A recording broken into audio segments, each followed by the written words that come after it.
Thank you very much. I'm delighted to see you all here, all fully informed with all the information you had in front of you today. In some ways, this is the frosting.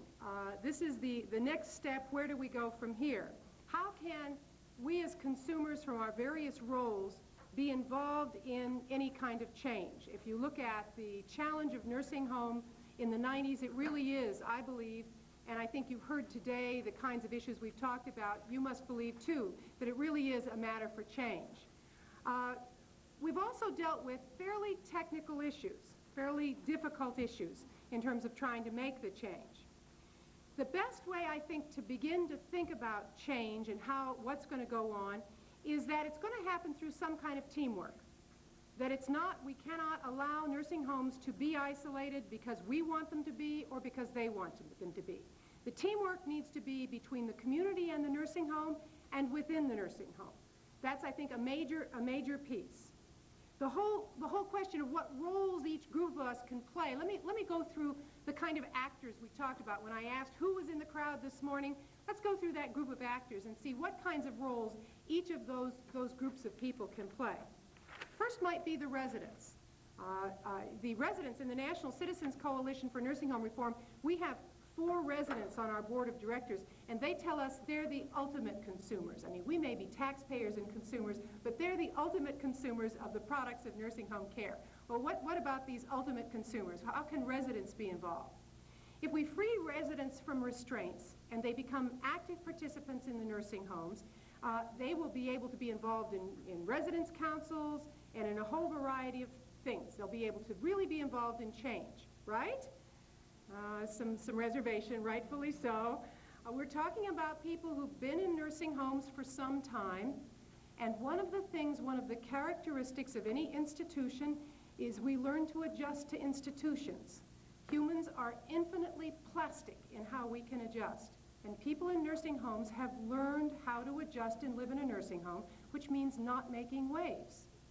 There's another factor that nursing home residents deal with, which if you think about it in your own, how you might deal with being dependent on someone else for care, is that you're highly unlikely to want to criticize that person because your bargain with them is that they will give you care.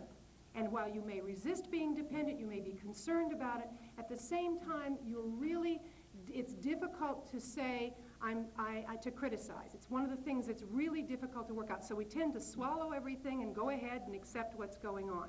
So residents are probably in many ways the least able to articulate their concerns. And I heard when I was talking with some people earlier this week, the notion that sometimes residents can talk if they think it's not their concern, but if it's for someone else. If it isn't what they are concerned about, but what their roommate is or someone down the hall is. What we'll have to do as we look at change is not assume that people in nursing homes can immediately stand up or wheel their wheelchairs up to the administrator's office with a list of grievances and a way of dealing with them. They're going to need our help in learning how to articulate it and feeling free enough to articulate it. They also are sick.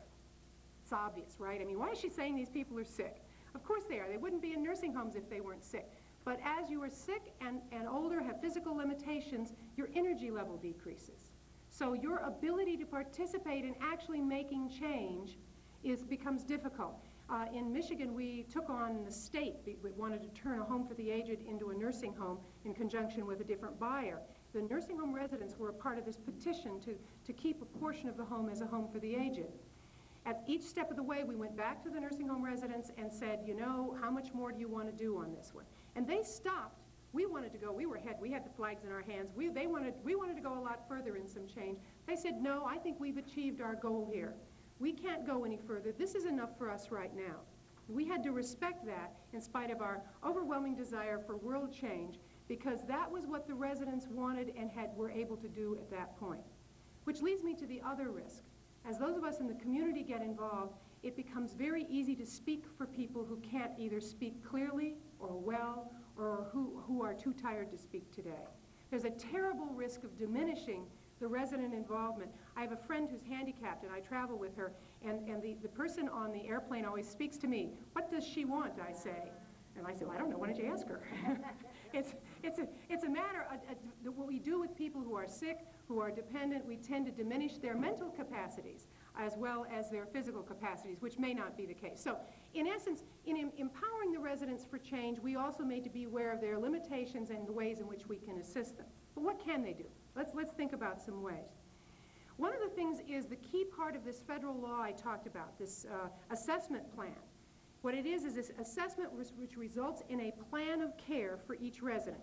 This plan of care has to be made by the nursing home, and they are required to involve the caretakers that are needed to be involved in that plan. They should also involve the nurse's aide, the resident's family or significant others, and any other people that might be needed to be involved in making that care plan.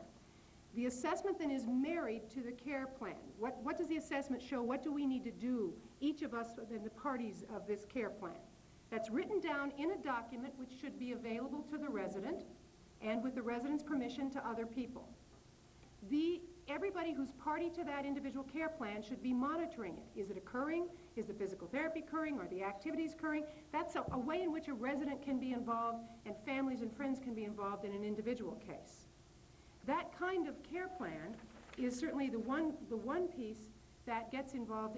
The multiplicity of care plans are the guide for the nursing home in staffing, in activities, and in a variety of ways, so the residents themselves, through residents' councils, can look at how many of us are really interested in these activities. Which leads me to the second place for change, the second arena. Residents' councils themselves, each nursing home can create, like a tenants' council, a residents' council, which has, as I understand it, certain rights in Montana law. We'll need to find out what those rights are. The nursing homes can help us understand that they have a right to meet, they have a right to have people from the nursing home come in and present to them, and there's a whole variety of rights the nursing home council has. The nursing home residents' council can also look at the statements of deficiencies and ask the administration to talk with them about what's wrong with this nursing home. The state surveyors, which come in once a year or on a special complaint visit, found out these things. How are you planning to solve these things? What will you be doing? Residents' councils can also educate themselves in the rights that they have, in understanding how to exercise those rights. And in fact, some administrators are using residents' councils to design the way that grievances are handled in the home. Each nursing home should have a grievance procedure, just like an apartment building. And that grievance procedure should be designed with the residents' council. One of the things, I have to tell you, our nursing home industry had this absolutely marvelous presentation on knowing your customers, for their nursing home industry, knowing your customers, putting the ombudsman program out of work. And we said to them, they said, is that terrible? Don't you hate that? And we said, no, we think it'd be great if a family came to us or a resident and complained, had a concern about care in a home, and we said, you know, we know that home, and we know they have a really good residents' council that holds their administration accountable. Why don't you first take your complaint to the residents' council? Doesn't work there, we'll work with you. Having a reasonable relationship with your customers, having a reasonable grievance procedure for your customers, your residents, to go through is certainly anything that a good business should have. And if those customers assist you in designing it as a nursing home, then in fact it ought to be a more reasonable process. Those are resident council roles. The other group of people is obviously family. Family councils can be organized around each nursing home, and each of the things I have talked about in terms of what a nursing home residents councils can do, a family council can do. Each of these groups are powerful because they are groups, and the very fears that residents might have or families might have about raising individual concerns, when it's raised from a more anonymous group process, is more likely, those people are more likely to raise their concerns, and it becomes a part of an issue. It's not a personality issue of me versus you, or whatever versus the administration, or my concern about my relatives' care in the home. It becomes, in fact, an issue that needs to be dealt with between the family council, the resident council, and the nursing home. The power of group thinking. The other thing that family councils tell us again and again is that it's not ever, you know, we all think everything's our own problem. I go and it's, you know, just my problem. A family council, as those of you who know, is a way to discover it isn't your individual problem. 2 or 3 other people who live in the home are having the same problem. so that you can share those problems and ask the administration what the issues are, and with them try and find some solutions. Those family councils and residence councils are obvious places where there's some direct relationship to the home. In fact, some of the sources of education, the other place for those groups to bring in education is they can bring in professionals from the community. What is good nursing care? What should we be asking? Bring in the ombudsman to help you understand what people's rights are.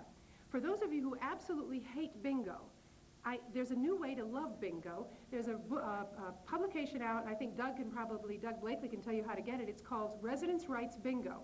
And it's a bingo game that has all the residents' rights, and so if you read the thing while you're waiting for the next number to be called, you can actually learn about residents' rights. It's a great thing to play. We played it with our staff, to play with residents' councils, with other groups.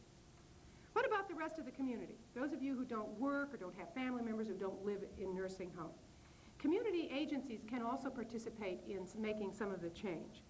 Area agencies on aging, family service agencies, other agencies have some relationship with clients. Just because those clients go into a nursing home as a resident doesn't mean they have ended those ties. These agencies need to be accountable for following and checking up on the people in the homes. In addition to community agencies such as the arts and other kinds of programs need to be accountable in another way. You know, we're really fond of going in at Easter and Christmas. Let's go down to the nursing home and offer a singing program, right? Well, what about all those neat concerts that come into town in between Christmas and Easter, the long way around? Those community agencies need to be accountable for making their sites accessible so that nursing home residents in wheelchairs or who have severe limitations can come in and enjoy the very kinds of concerts that you and I might be able to. This becomes something that the community can offer to the nursing home residents. The whole issue, too, of community service groups and churches. Again, these may be the groups that go in and are the mainstay of volunteer programs in nursing homes. They may offer the Easter program. They may make favors in the home. These groups become key in a different way. As we talk about making individualized plans for 100 people in a nursing home, we'll need to think creatively with the nursing home administration how those activities can be carried out.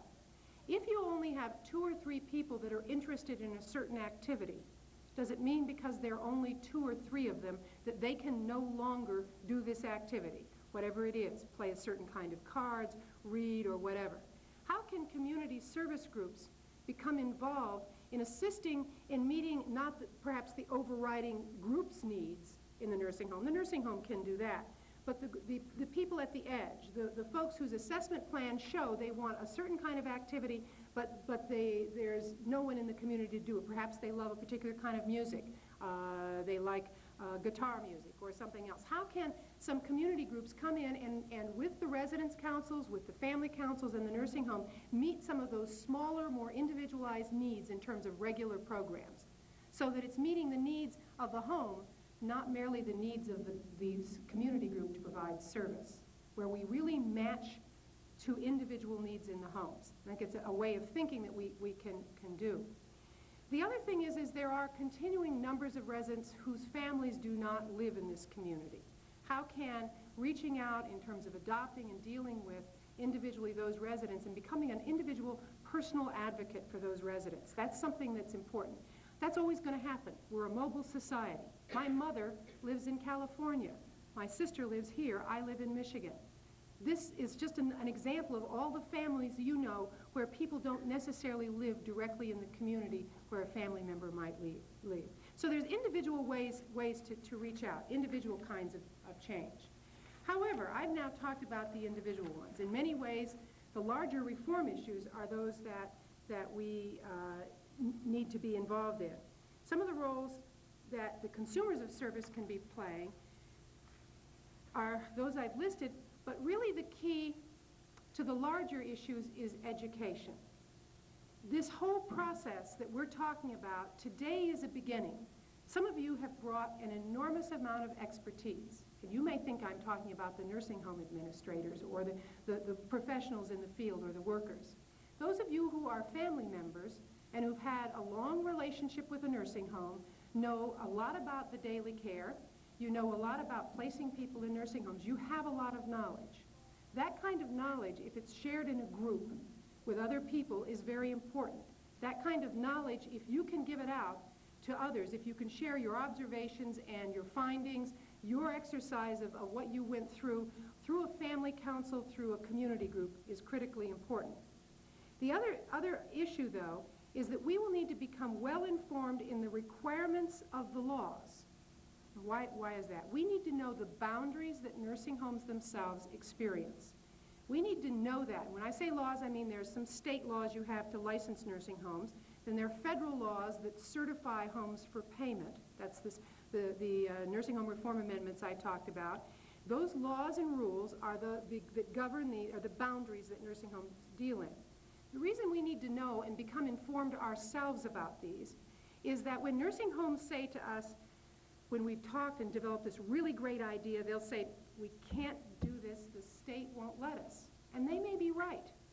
We need to do one of two things. We need to say, well, you know, we read the law a little bit differently than the state does. Why don't we go together with you to the state inspectors and say, why can't this practice be worked out? Why isn't this an acceptable way of providing care? Give us the reasons. Let us understand. If the nursing home is saying, this is our understanding of the law, and you still understand it differently, it's a place to negotiate, to say, we believe that my family member or my friends, or that you have the power and the ability to do this. Tell us why you can't. You know, in any time of change, the most difficult thing is to give up the past. And we always did it this way before, is the easiest way to fall back. It's so hard to make change, and I think one of the things we'll have to do is just say why. Why won't this common sense solution work, and can we do something else? The other issue that nursing home operators may say to us, we'd like to do that, but it costs too much money. And I think, again, as consumers, we can say in an individual home or to the industry, why does it cost too much money? Isn't there another way to do it? Can you tell us where the money is going now that in this current rate of reimbursement, which has just increased in Montana quite a bit, why it can't be done? And asking the questions and understanding the answers may help you come to a better solution. But I'm really talking about also negotiating a way to do things. The answers may be logical. There may be very reasonable reasons why you can't do it. And then you may want to go together to seek some kinds of additional money. The issues have always been, though, if we can't figure out, just saying we don't have enough money is not a sufficient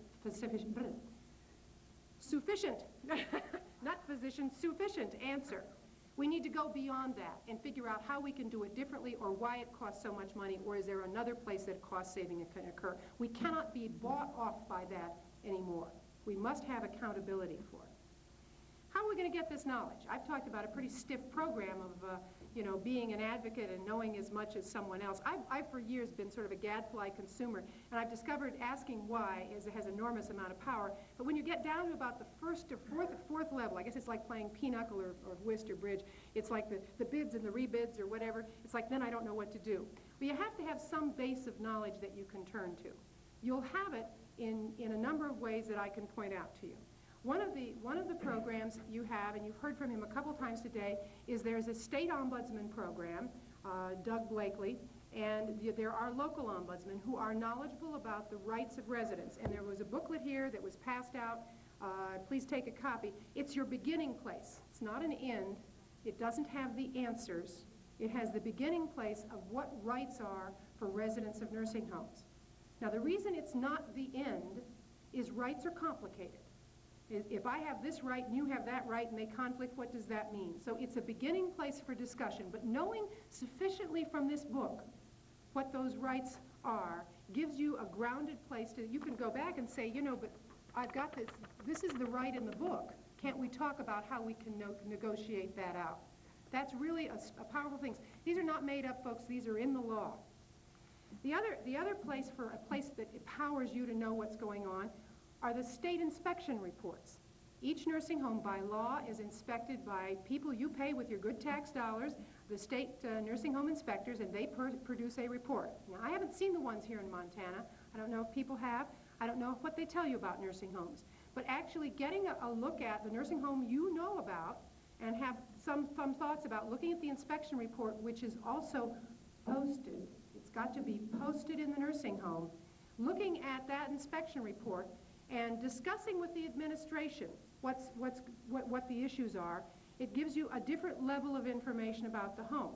If you know things about the home that are not showing up in the survey report, then maybe you need to make sure that the surveyors know about it. Now, in the new law, the surveyors are being asked to talk to family members and other concerned people about what's going on in the nursing home. So that your information about a nursing home from that, when you look at the survey report, can do it. Now, survey is only one point in time, but if you look at several surveys, over time, you'll begin to see patterns. If you look at surveys owned by common companies or where administrators go from place to place, you may see patterns.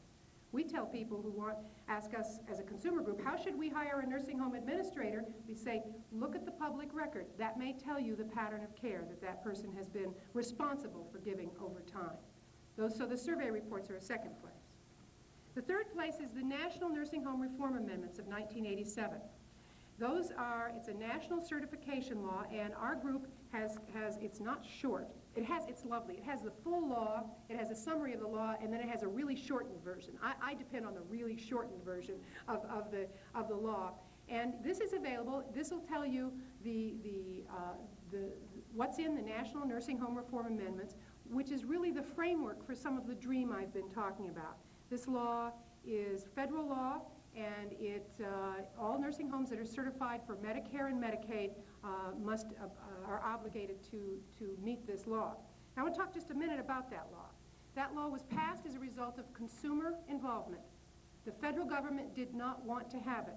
They wanted in 1981, when we started work on this, to deregulate nursing homes. President Bush, then vice president, was head of the deregulation group that did this. Consumers came together and fought and said, do not deregulate nursing homes. Congress stepped in and said, do not deregulate nursing homes, do a study. Remember the study I talked about, the Institute of Medicine one? That was the study that came out, and the basis of that study was the basis of the facts in this law. Congress was interested in it, but the administration has not met any of the 12 deadlines that were set in that law.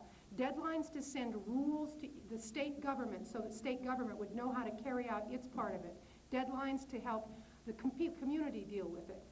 Those deadlines were not met by the federal government. They clearly had not chosen to invest in that, in making this law happen.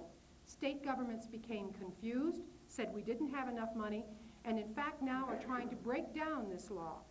Governor Pete Wilson out of California wrote to President Bush and said, we don't want to have this national law because we're already doing it in California. In spite of a lawsuit that was being filed at the same time saying that where a judge said they were not doing this law in California. If we're going to have some of these dreams occur, it's going to have to be something that we are a part of making it occur, even more so than a lot of other laws and rules. That's why it's important for us to know what these dreams are and to try and make them come real. The other place to know, I think, if we talked about the Montana law, so that you can make sure you know that. Let me just quickly summarize where we are. And then we can go out on this beautiful Montana summer day, which somebody produced, and it's midday today. We as consumers really need to be educated. We need to understand all of the boundaries and all of the law and all of the rights so that we can be partners in negotiating what goes on in a nursing home.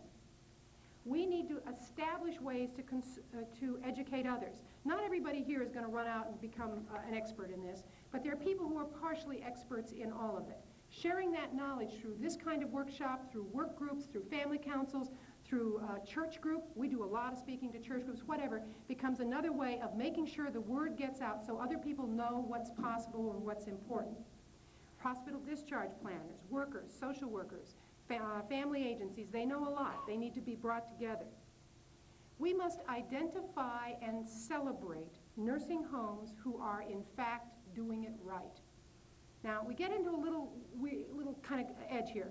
We've avoided endorsing individual nursing homes. What we do is try and celebrate nursing home practices.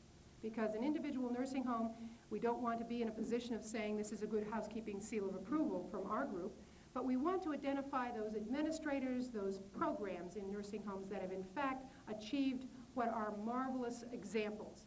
Then we can go to other nursing homes who say, it can't be done. We've always done it this way, and say, that's not true. You look over here, look at this nursing home here or that nursing home. They'll tell you how to do it. We've been in that home and we know it's working there. We may have to be the connecting place because we'll know from a consumer point of view what those good practices are. The other thing to do is I've talked a lot and everybody talks about monitoring the nursing homes, finding out what's going there. Well, we're not going to let the state off so easy. The state has a responsibility to enforce the laws, and we've discovered in our state as well, we've worked for years with nursing homes, and then you have a nursing home that has a bad pattern. You look at the survey results, it's terrible, and you go to the state and you say, well, why aren't you closing this nursing home or doing something? And the state will say, well, you know, we forgot, it was yesterday, the survey wasn't good, or whatever. We have to monitor the state's enforcement of laws, and the new federal legislation includes what are called intermediate sanctions. We don't believe, my organization does not believe that you close nursing homes. Nursing homes are an important part of the healthcare system, and residents whose home it is shouldn't have to move. You want to get in there when it's just beginning to have problems, help the administrator get it back together, and make the nursing home better. Those are the kinds of things. So some of the things to do that is, for instance, a ban on admissions. If you're aware through your observations, through the state surveys, that a home is chronically short-staffed and having problems giving a care, it's unreasonable for new admittance to go into that home. Why should we have more people admitted to poor care? The home should have a ban on new admissions and should in fact get its act together and then gradually reopen to additional admissions.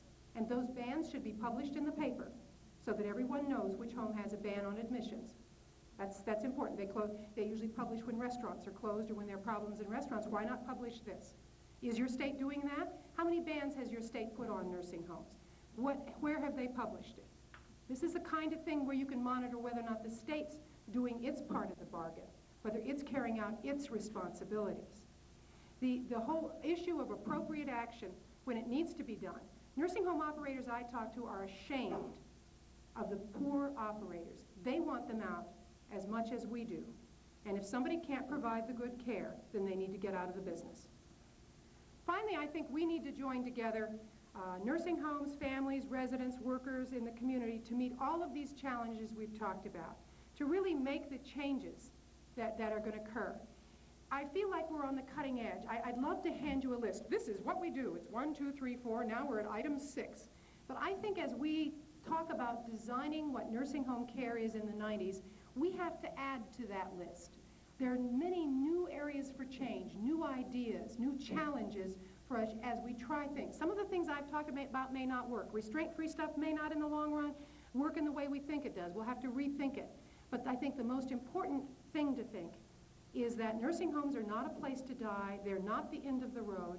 They're a challenge for us to take on to change, to make sure that the care there is really a place to live and a place where, just like living is sort of an organic, ongoing process of change, the living and the practices in nursing homes need to be the same. And it won't happen unless we make it do. Please join me in making that happen. Thank you.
Our next speaker is Mike Hardy. Mike's going to talk to us about the fire of 1910. I think everybody that knows anything about fire has heard about the fire of 1910. Mike is a retired U.S. Forest Service out of the regional office in Missoula. He received a B.S. degree in forestry in 1939 from the University of Montana, M.S. degree in forestry in 1949 from the University of Michigan. He's been in the forest. He was with the Forest Service since 1945. Worked on the Lolo National Forest as well as the Deer Lodge and the Connexu. In 1951, Mike was detailed for 2 years to the Fire Technology Research Project at the Northern Forest Fire Laboratory, which is now our Intermountain Fire Sciences Lab in Missoula. That 2-year detail lasted 23 years. Since retirement, Mike has worked as a consultant for the Canadian Forestry Service, the U.S. Forest Service, and the Missoula Technological Development Center. He's authored a book entitled History of Fire Research, Gisborne Era of Forest Fire Research, as well as technical manuals. Mike?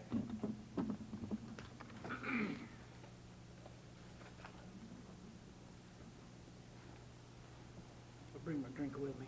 Okay. I was selected to talk about the 1910 fires. Well, I wasn't the first choice, but they couldn't find anybody else nearer that age to relate this, so I'll do my best. Can we have the lights?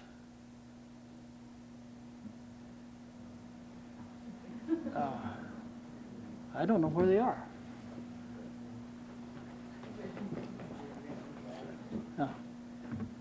You know, everything's all organized and put together in a very excellent way, except for one thing once in a while. I wish to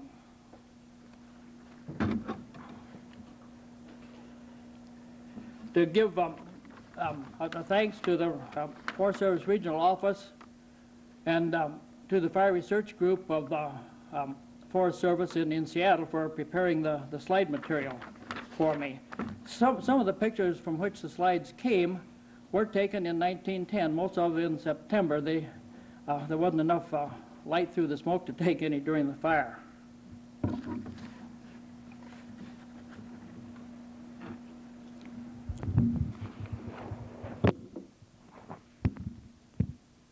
Hope that doesn't bother you, Mike. And there are a few copies of abstracts over on the chair as you leave if you wish to pick up a copy.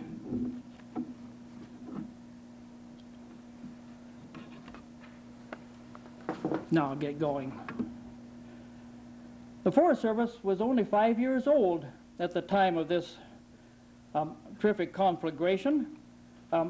They had no time to get their feet on the ground, nor to establish any real organization of any sort, say nothing of fire control. Just to explain what their training and their orders were, I found a set of instructions that were given to a ranger by a superior. It says, "Take horses and ride as far as the Almighty will let you, and get control of the forest fire situation on as much of the mountain country as possible. And as to what you should do first, well, just get up there as soon as possible and put them out." Doesn't seem like too bad of a job.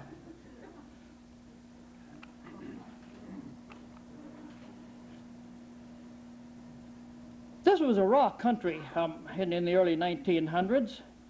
The settlers were moving in. The railroads were clearing land and cutting right away. There was considerable mining and then timbering going on.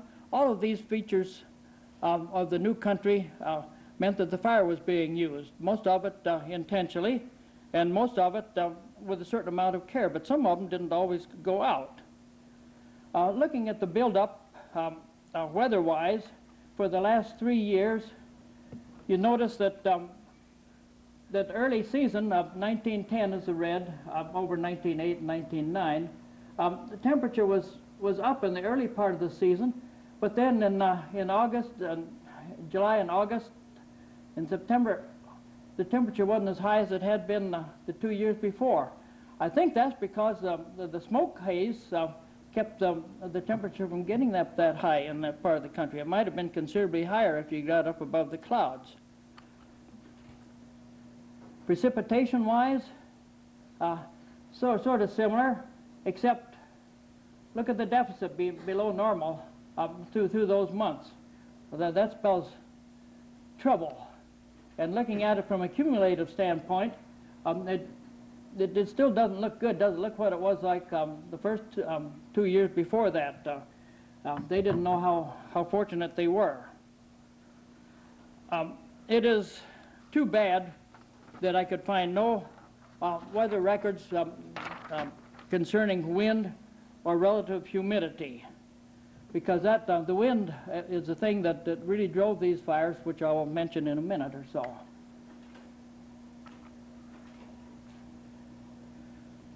The Great Fire, it's a misnomer.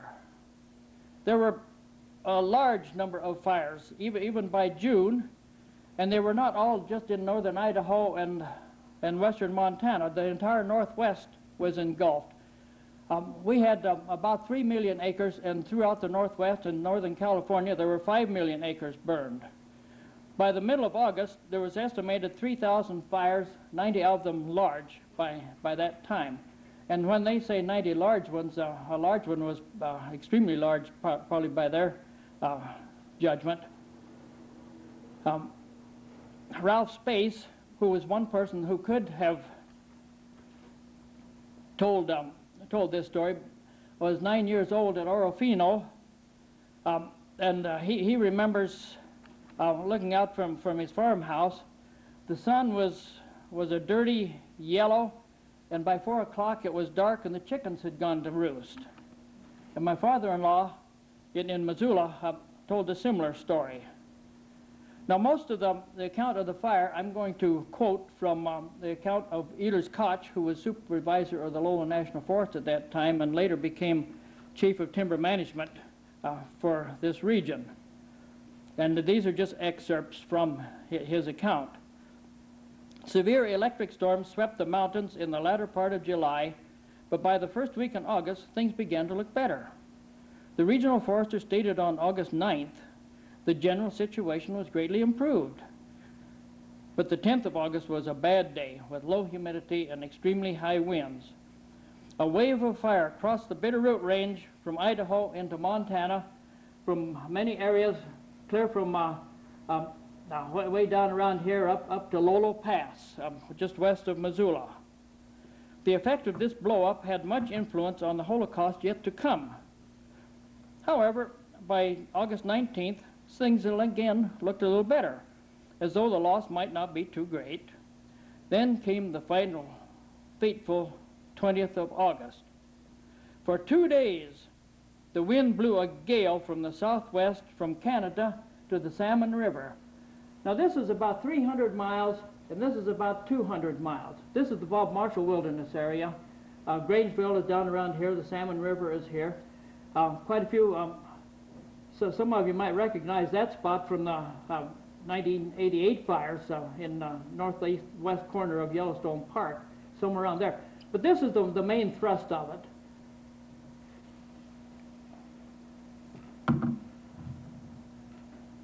Fire lines melted away. The sky turned a ghastly yellow, and at 4 p.m. it was black dark ahead of the advancing flames.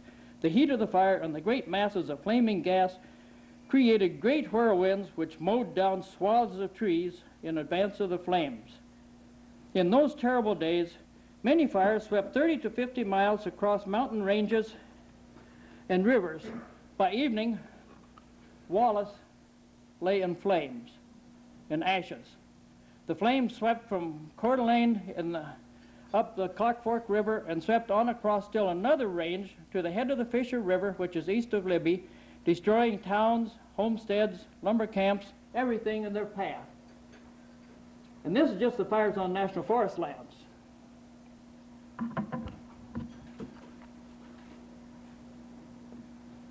That pretty well speaks for itself.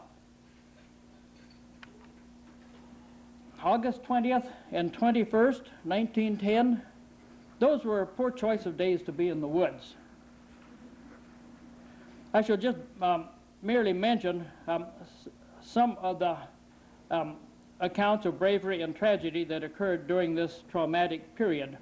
There were 3 cases of escaping to burned over areas.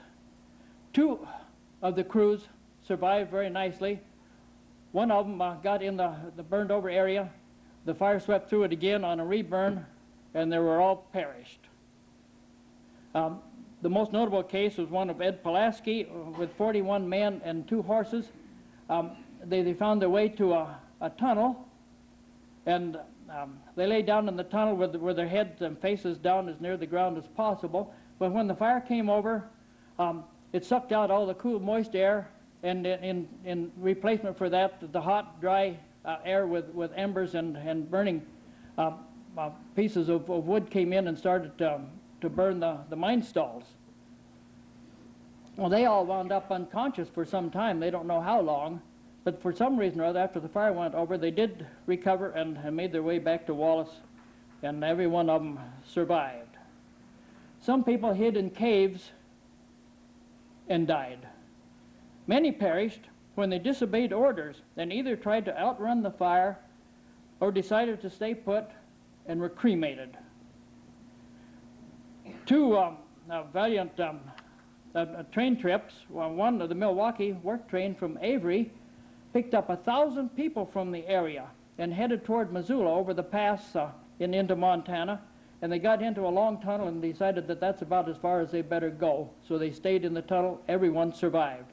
Interestingly enough, there was a small bunch of fellows that stayed in Avery, set a backfire, and saved the town. Also, the Northern Pacific Rescue Train came over the mountains from Wallace under similar circumstances with trestles and bridges and ties and even some of the cars starting to burn. It must have been a harrowing experience. A little offshoot of that, at Henderson, which is between Superior and the Idaho state line, a saloon keeper missed the rescue train because he was busy burying his liquor. But he and a friend found a hand car and pumped on toward Missoula. But even then, shortly after the train went by, they had to remove many large flaming logs from the tracks. Then there was an older gentleman I talked to many years ago near the Idaho line on the Clark Fork River, who had removed all his belongings and put them out in the open field and covered them over.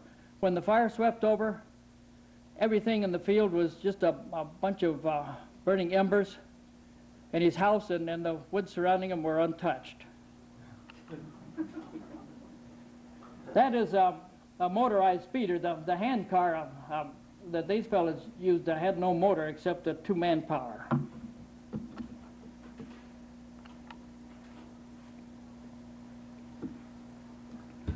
Well, the effects were quite evident. Towns were obliterated, ranger stations were destroyed, 3 million acres burned in the northern region, and it cost $800,000 to put that fire, to fight the fire. I won't say put it out. They estimated 8 billion board feet of lumber on the stump at the valuation of $13.5 million was wrecked. There were reported 1,736 fires that summer. 223 of them were supposed to have been lightning fires. There were 85 people died. 78 of them were firefighters, and 7 of them were civilians, which is a remarkable thing considering what that fire did and where it went and the rapidity with which it roared on.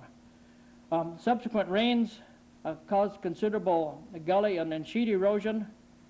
It did set up the stage for a tremendous beetle attack in 1914. Trails, roads, bridges, trestles, all had to be rebuilt. Lumbering, prospecting, and mining were all disrupted. Homesteaders were displaced. You can see this is taken in September, and they're already back in working, but you can see what happened up above there. The economy was definitely set back for that area. But I do have to mention the many beautiful stands of near mature timber that now stands in many of these areas that were supposedly destroyed.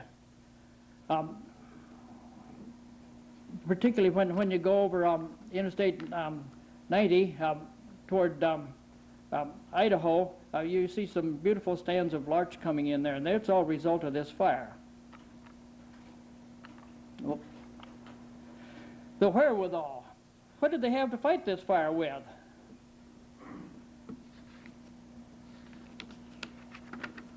Well, let's just mention very briefly what we have today. We have all types of motorized equipment, complete aircraft availability, many means of detecting and reporting fires, a tremendous assortment of electronic devices, considerable transportation options, predictive services such as the Weather Service, Fire Behavior Officer relationships, and so forth.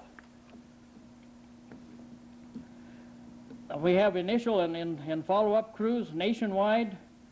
We have trained overhead teams, trained crews, unlimited supply sources, and these are just to name a few.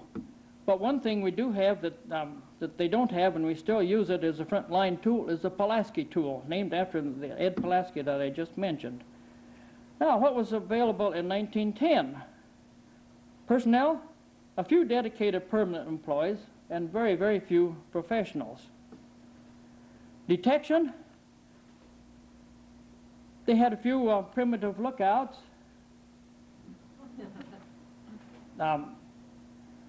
Speeders along the railroad tracks, patrols. Once in a while somebody would walk up to the hill and look around.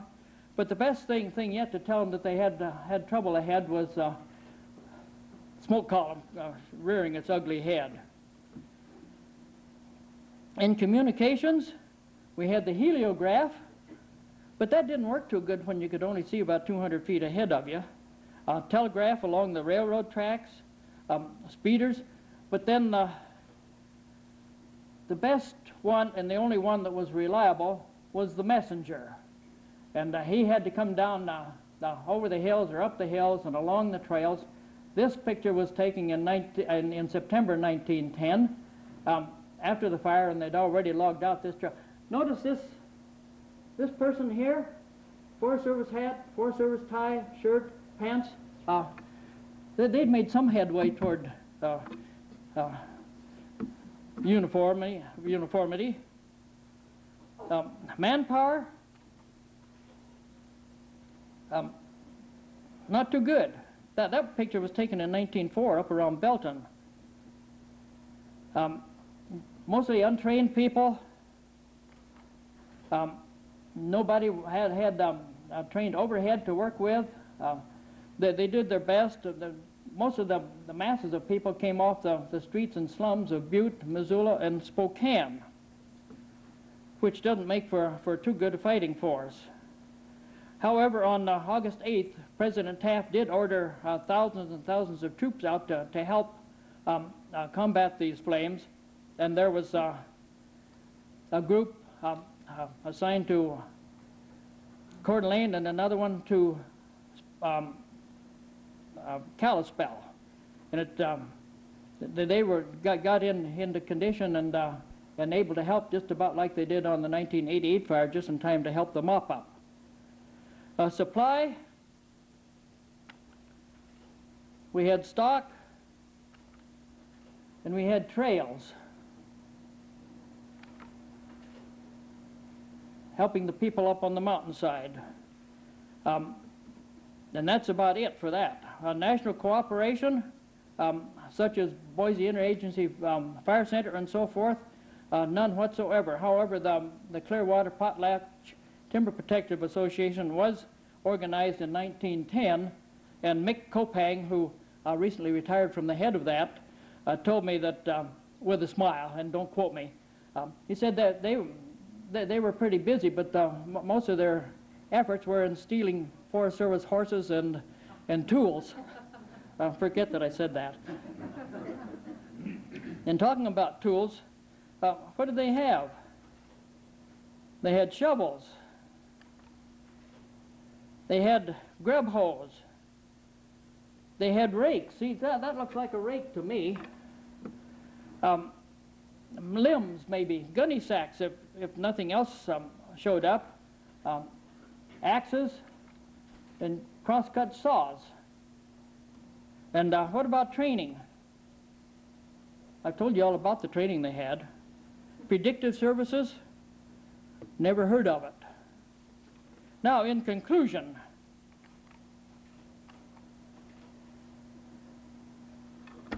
I wonder how many miles of fire line were built and how many were lost. I imagine the number of miles between built and lost was very nearly the same.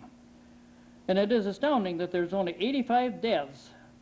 Those people who did act as foremen must have had a sixth sense, sort of a gut feeling of what to do.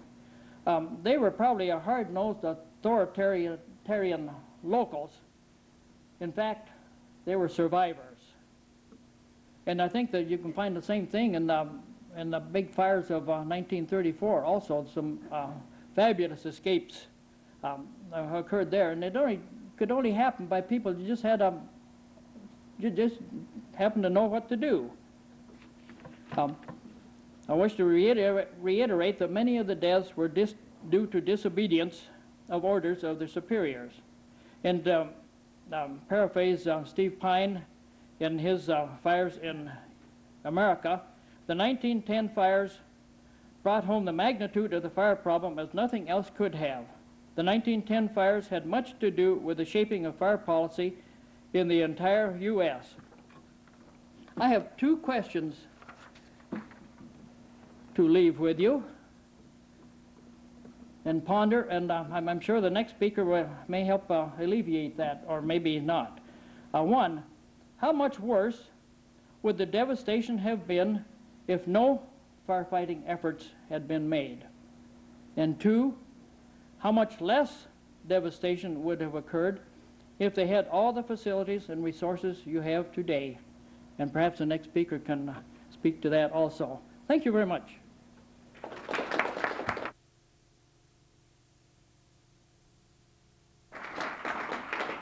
Somebody turn the lights on back there.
In Cree, this is how you write it. lot of people in Montana don't know that the Cree Indians have an alphabet of their own. But this would translate to mean bear chief. Ninuhkiayo and Blackfoot. I am a member of the Blackfoot tribe, and my name is Harold Gray, English name, white man name, I guess you'd say. And I'm the moderator today for the panel here on native language projects. The first speaker we have is Celeste River, who has done a master's thesis on Frank Linderman, and she's going to be also using some slides. So this is Celeste River, and we have about 20 minutes per speaker. I let everybody know that because I have the power to pull the plug. Thank you.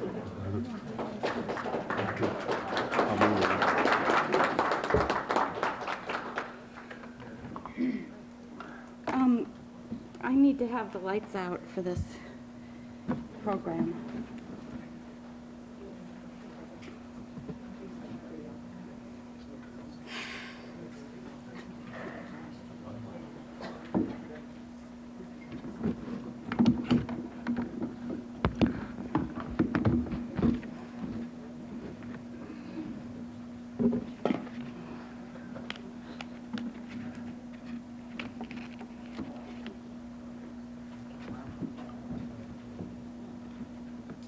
Oh, that's not the first slide.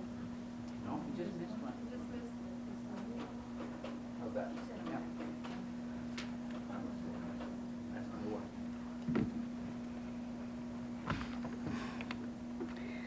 Suwappe, white man, if you would listen to Kootenai tales of old man, come with me.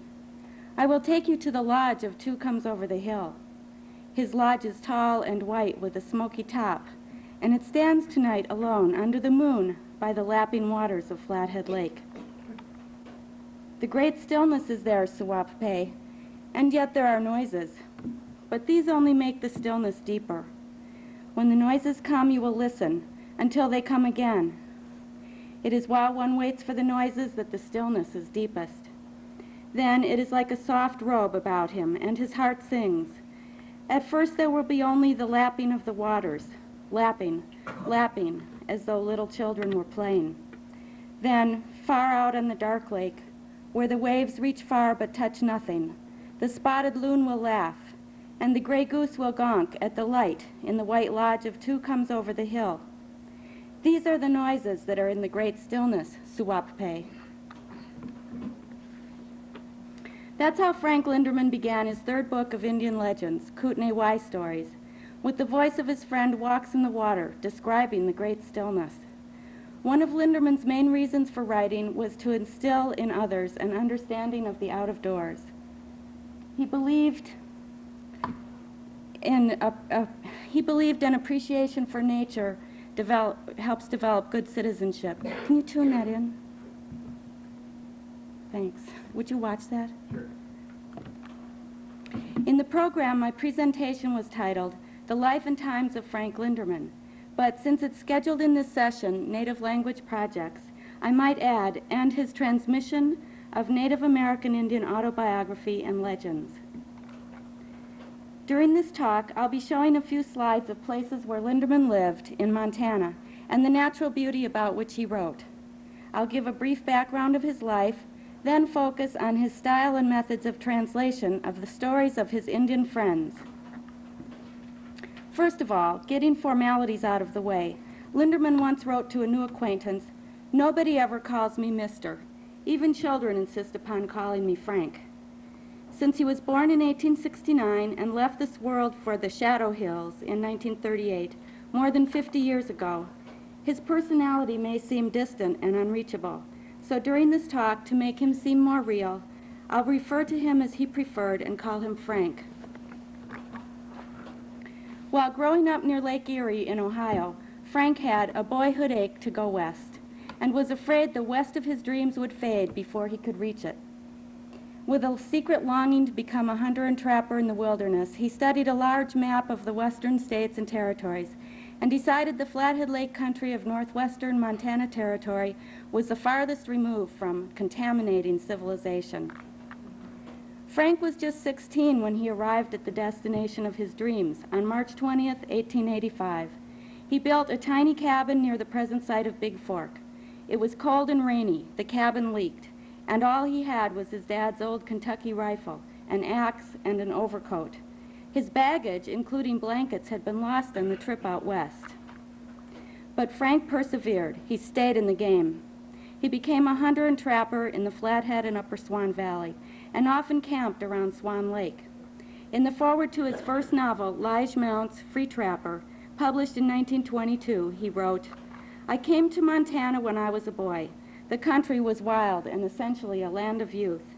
Men referred to as Old Bill and Old Hank were often in their prime and proud of their strength and fitness. The life they led fascinated me, and I became a trapper with them, my partner being a man who had grown gray in the wilderness. I shall never forget his displeasure and chagrin when he learned that Montana had ceased to be a territory and had become a state in the Union. Now she's gone to hell for keeps," he sighed. And I believed him. When Frank first arrived in the Flathead Valley, the town of Kalispell didn't exist. DeMarsville was the nearest community. Located on the Flathead River, it was the northern terminus for the steamboats that traveled on Flathead Lake. In his memoirs, Montana Adventure, Frank recalled that when the railroad came into the Flathead Valley, a new town, Kalispell, was located a measly 3 miles up the valley from DeMarsville. After the initial shock at being bypassed by the railroad, DeMarsville began to move. Hotels, stores, and residences were promptly hauled to Kalispell, he wrote. He saw a hotel being drawn by a score or more of horses on its way to Kalispell, with its regular boarders eating their dinners in its unsteady dining room.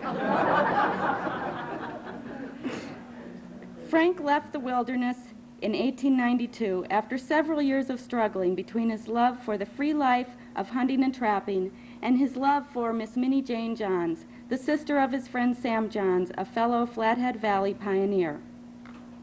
But autumn was always his favorite time of year, and for the rest of his life he continued to go on fall hunting trips in the Swan Valley or the nearby country around Flathead Lake with his friends, including Charlie Russell. In 1914 he reminisced, "I know every inch of that whole country on both sides of the ranges like a book. I have camped in every place along the shore of the lake when white men were not wanted there and Manitou was king. Both the country and I were young." Frank and Minnie were married in 1893 after he found a job at the Curlew Mine in Victor. Through determined self-education, he became an assayer, and they lived in Butte for several years. With 2 children and a third one on the way, they moved to a cabin Frank built in Brandon, near Sheridan, Montana, where Frank did some mining and ran an assay office. He soon discovered that his mine was as barren of value as a cuckoo clock is of real birdsong. He was broke when, in 1899, on a dare, he bought the Sheridan newspaper using a borrowed $5 bill as a down payment. This marked a turning point in his life. He became a journalist. While in Sheridan, he also became a Mason and was elected to the 8th and 9th legislatures of 1903 and 1905. He and Minnie moved to Helena in 1905 with their 3 daughters, Wilda, Vern, and Norma. For several years, Frank served as Montana's Assistant Secretary of State. During that time, he became involved in the fate of his old friends, the landless Chippewa and Cree Indians. He worked persistently for more than a decade to get them a home, where they could regain their dignity and practice their spiritual beliefs. Frank was a strong advocate of religious freedom for the Native people. Finally, in 1916, his ceaseless efforts succeeded in acquiring the Rocky Boy Reservation at a time when many Indian people were losing their lands. While there is an extreme poverty at the Rocky Boy Reservation today, the people maintain their traditional ceremonies and have established a bilingual education program that has been emulated on other reservations. The story of Frank's role in acquiring the Rocky Boy Reservation is found in my interdisciplinary thesis, A Mountain in His Memory. This story, based on original research of papers donated by his family in the 1950s to the Museum of the Plains Indian at Browning, is a story that has never been told until now. The scholarly title of the thesis is Frank Bird Linderman, His Role in Acquiring the Rocky Boy Indian Reservation for the Montana Chippewa and Cree, and the importance of that experience on the development of his literary career. During his first seven years in Montana, as he lived the wilderness life of a hunter, trapper, and cowboy, Frank had become friends with Indians throughout the territory. Wishing to communicate with the people and cultures around him, he had mastered the subtle art of sign language. Through this medium, he partook of the wisdom of the storytellers from various tribal groups living in Montana. As a boy in Ohio, he had been a collector of stone arrow points and wondered about their origin. This curiosity caused him to ask questions and listen to the folklore of the tribal historians. In his search for answers, he ran across stories that he judged worth saving. During his early years in the Flathead Valley, he gathered many legends from his Indian friends, particularly a Cree named Muskegon and Full of Dew, a Chippewa. Through the legends, he became interested in the Indians' religion and found in their beliefs and wisdom much worth knowing. Frank's first book, Indian Y Stories, was published by Charles Scribner's Sons in the fall of 1915. After nearly a decade of trying to help the destitute Chippewa and Cree, the quality and success of this book of Chippewa and Cree legends extended the influence of Frank's voice beyond the boundaries of Montana as he lobbied politicians in Washington. During a continuous flow of letters in early 1916, he threatened that if the reservation was not established during the present session of Congress, he would offer illustrated articles to Eastern magazines to arouse public sympathy for the suffering of the homeless and destitute Indians. He told George Bird Grinnell this threat did more good than 2 or 3 years of begging. The Rocky Boy Reservation was established not by a treaty but by law in 1916. Frank's concern for the Chippewa and Cree did not stop there, but continued throughout his lifetime. The people wrote to him and even came to his home, seeking advice and help. They trusted him as their true advocate and friend. In 1917, the Lindermans moved to a large log home Frank had built at Goose Bay on Flathead Lake, so he could pursue what had become an undying dedication to preserve the Old West in printer's ink. He wrote numerous books and articles. Some met with success and recognition. Others failed to capture the market. But he was uncompromising in his commitment to accuracy, to telling the truth as he knew it, and he refused to succumb to the pressures of commercial style. Frank was a man of conviction. Dr. Dave Rossiter of Sheridan, Montana, whose father knew Linderman for 40 years, described him as dynamic, belligerent, a bit of a cynic, a man who was not afraid of the devil himself. He was also a sociable person and a great raconteur who held audiences spellbound for hours with his stories. These qualities combined produced the literary genius of Frank Linderman, who was described by Professor Harold Merriam as one of the few authentic and truly competent Montana writers. Merriam established the creative writing program at the University of Montana in the 1920s and knew Frank personally for almost 20 years. In 1962, Merriam wrote, "Frank Bird Linderman was one of Montana's most accomplished writers. He possessed a fine conscience in his effort to interpret the red man, an almost fanatically painstaking regard for accuracy, a sense of form, and an ear for language. His writing has lasting value and should be more widely known than it is." Most of Frank's books are out of print now, but a few remain. These include 2 manuscripts that were edited posthumously by Merriam in the 1960s, Recollections of Charlie Russell and Montana Adventure. And also 2 previously unpublished manuscripts, Quartzville, a group of stories, short stories about the mining town of Marysville near Helena, and Wolf in the Winds, which Frank considered his finest work. These books were brought into print in the 1980s due to the efforts of Frank's granddaughter, Sally Hatfield. Of his years of dedication and his many works, which included 4 books of Indian legends, there are 2 books that have endured and stayed in print since they were first published in the early 1930s. These are The Life Stories of Plenty Coups, The Last Chief of the Crow, and Pretty Shield, a Crow medicine woman. Frank's role in the production of the texts of Plenty Coups and Pretty Shield's autobiographies was essentially that of informed journalist-editor. He asked probing, open-ended questions that stimulated the old people's memories of their lives, their experience, and feelings. The questions he asked are included throughout the texts, and his interviewing techniques are disclosed in his editorial comments to the reader. For example, the first storytelling session with Plenty Coups, held in the shade of the cottonwood grove beside the old chief's house at Pryor, Montana, began in this way. He removed his hat from his head, laid it upon the grass beside him, and gripping the arms of the chair to steady himself, stood up. We all rose. His fine head lifted. He turned as though his nearly sightless eyes could see the land he so much loves. On this beautiful day, with its flowers, its sunshine and green grass, a man in his right mind should speak straight to his friends. I will begin at the beginning, he said, and sat down again. The company fell silent as though waiting for me. Coyote Runs began filling his pipe, his eyes not watching his fingers. A score of questions came to my mind, but I banished them in the interest of order. Where were you born, I asked, while meadowlarks trilled in the hayfield.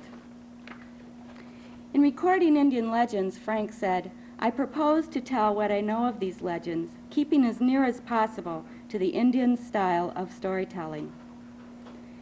His methods of translation, including the use of interpreters, sign language, and carefully descriptive writing, through which he made observations.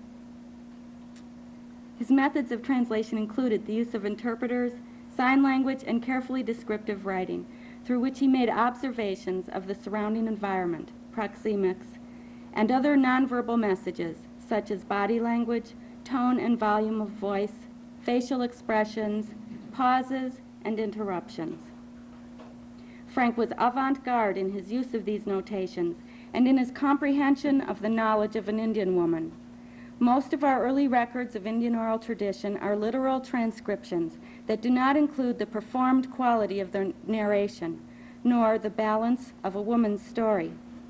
The value of Frank's work lies in the fact that he transmitted to us the living personalities of the storytellers and a real understanding of their awareness in the world. With his literary skills, Frank drew word pictures that bring us into the mind and experience of the old storytellers. Through his experiential knowledge of their way of life and his adept use of sign language, he achieved a depth of understanding not realized by many scientific researchers. Because of his great facility with the flexible art of sign language and the beauty and grace of its imagery, Frank's translations of things the old Indians said have uniquely descriptive wording that takes us into the poetic character of their language and perception. For instance, living on this world, a phrase used to express earthly life, is found in both books. Pretty Shield said, "We were a happy people when I came onto this world, sign talker." And Plenty Coups, looking forward to life after death, said, "I am old and am living an unnatural life. I know that I am standing on the brink of the life that nobody knows all about. And I am anxious to go to my father about that dia, to live again as men were intended to live, even on this world." In reference to the animal persons and spirit beings, Frank used the phrase, "those who live without fire." It was Chief Plenty Coups who gave Frank his Crow name, which meant sign talker. Frank was a master at sign or gesture language, which is three-dimensional visual talk. It is ideographic writing in the air.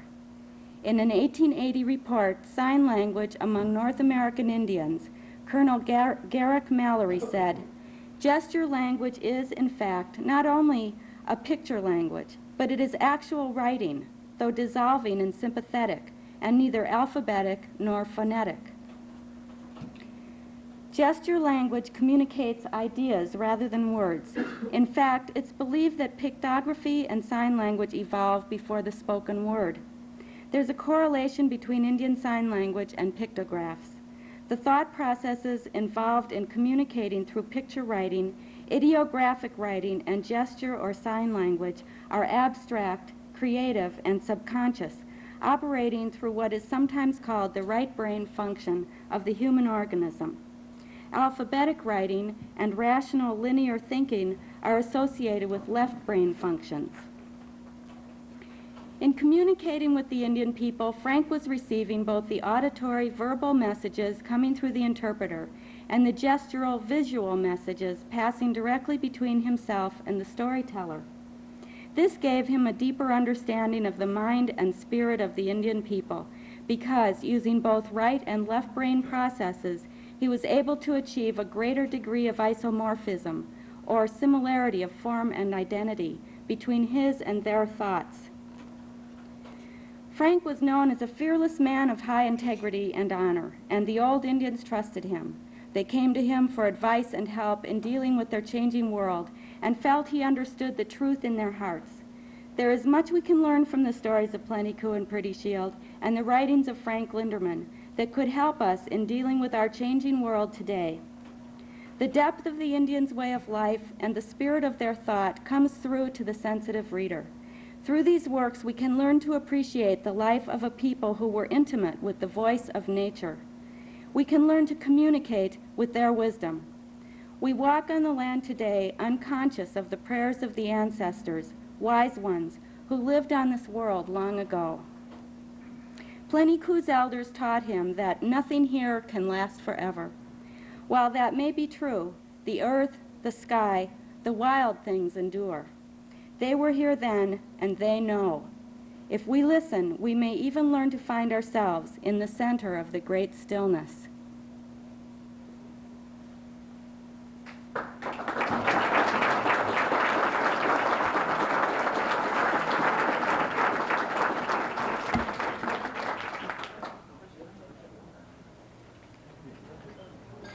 I guess at the end we'll have time for questions. Okay.